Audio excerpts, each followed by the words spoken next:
నాన్న చూసావా ఎన్ని అవార్డ్స్.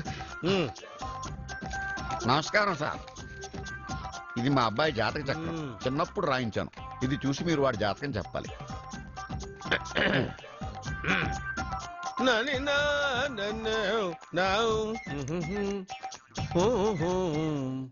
మీ వాడు పెద్ద పెద్ద చదువులు చదువుతాడండి. నేను అప్పుడే చెప్పాను కదా. కరెక్ట్. మీ వాడికి పెళ్లిడు వచ్చిందండి. నేను అప్పుడే చెప్పాను కదరా. ఓహో ఓహో మీ వాడికి పెద్ద గొప్ప సంబంధం వస్తుందండి. నేను అప్పుడే చెప్పాను కదరా.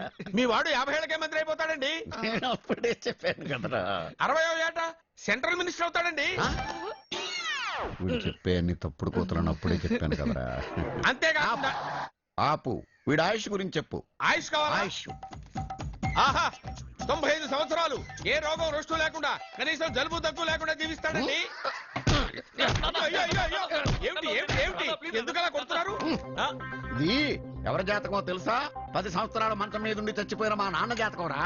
ఈ చచ్చినోడి జాతకం చూసి బతికినోడి జాతకం చెప్తావు నువ్వు జ్యోతిష్కుడువా? డూప్లికేట్ ఫోటోలు నువ్వు. ఏమండి జ్యోతిష్యం అన్న తర్వాత అలాంటివి ఇలాంటివి జరుగుతూనే ఉంటాయి. ఏమండి నేను గుడికెళ్ళి వస్తాను. ఎక్కడ పత్రాలు చేయకుండా తిరిగి వచ్చేసాయి.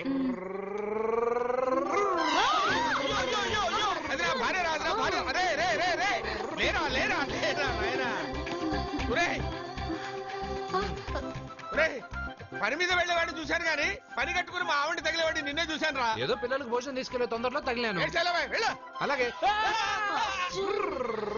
వెళ్ళు. నువ్వెక్కడికే?